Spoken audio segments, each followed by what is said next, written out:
Баршаңызға қайырлы күн достар. Бүгін сіздермен бонафи пай дейтін пирог жасаймыз. Дәмі өте керемет. Ең бірінші бізге ұнға шым-шым тұз салу керек. Осының үстіне сахарный пудраларыңызды салып алу керексіздер. Осыны елгезектен жақсылап өткізіп, видеода көріп тұрғандағыңыздай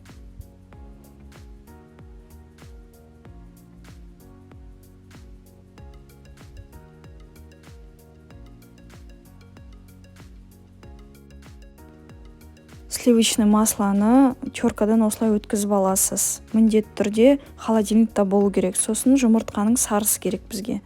Осылай жақсылап қолмен елеп аласыз, пока однородный масса болмайынша.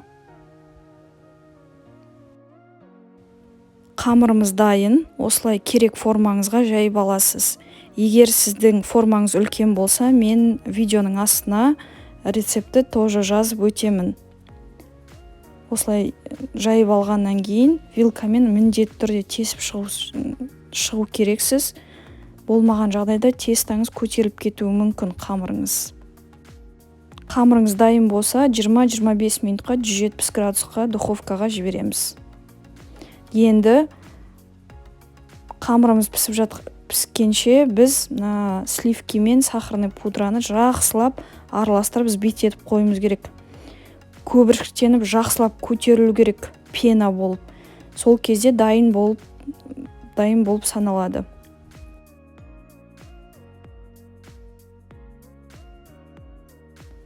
Міне қамырымыз пісті.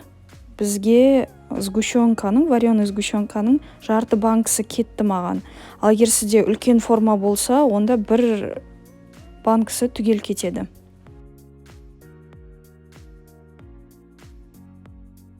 Видеода көріп тұрғандағыңыздай жақсылап осылай жайып шығасыз. Бір келкі болып жайылу керек. Оның үстіне бананыңызды жіңішке қылып турап, осылай қойып шығасыз видеодағыдай. Дәмі енді керемет болады, сондықтан міндетті түрде жасап көріңіз. Для пробы осылай мен видеода алғандағыдай жасасаңыз болады.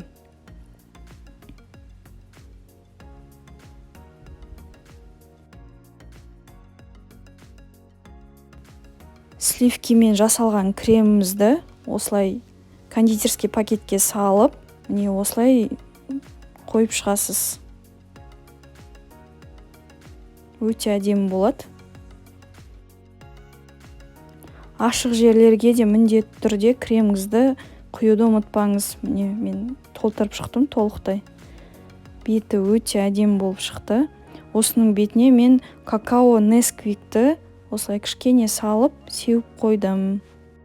Дайын болған пирогты міндетті түрде тоңазытқышқа 1-2 сағатқа салып қою керек. Достар, подписка жасап, лайк қоюды ұмытпаңыздар.